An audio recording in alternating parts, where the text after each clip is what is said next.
Um, the the other thing that popped up is a coworker was talking about pit bulls today, and his main point was that these are aggressive animals, and he was talking about how they were bred, right, to be mean and to fight and stuff like that. And so there was a little bit of a nature nurture kind of thing that was being talked about. But one of the things that he said went way beyond just the basic, the idea of that weaker traits tend to be weeded out over time within nature. Those with stronger traits tend to survive long enough to pass on their traits, and so on and so forth. But anyways, he made some comment about energy being passed on, or spirit. We share the same spirit of our ancestors, and he was almost referring to some sort of like immaterial something that is part of our ancestors, lives in us, and blah blah blah. And I said, no, you don't even have to go to that to be able to explain pit bulls and stuff, or why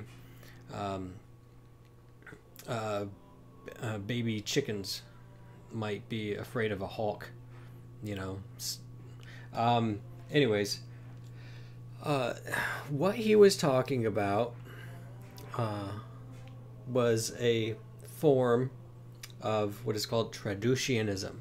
Okay, this is the idea that one of many ideas concerning the origin of the soul, okay? Like my soul, for instance. Now, the Catholic Church teaches the creationist perspective. Right?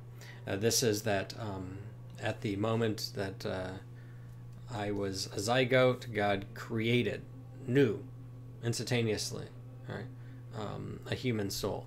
All right. So as soon as there is a zygote, there's a human soul. God is actually newly creating. So this idea that God rested on the seventh day and God doesn't do anything anymore. No, he still actively creates. All right. This is part of the procreative process where we actually participate in creative efforts, and so it's kind of cool to kind of see that when a man and a wife come together and they conceive, that God's right there involved in the creation process and creates a soul then and there. What that means is there's not a pre-existence of the soul. There's not like a nursery in heaven of soul babies that just get put into bodies at a certain point. That's rejected.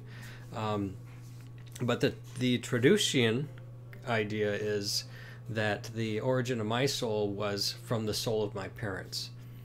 In the same way that my body is derived from my parents, so is my soul derived.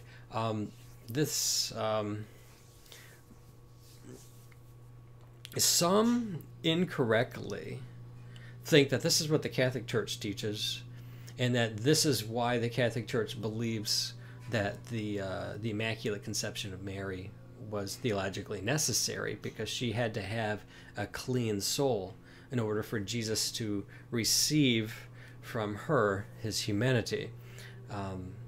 That's not what the Catholic Church teaches, and that's not why the doctrine of the Immaculate Conception was promulgated.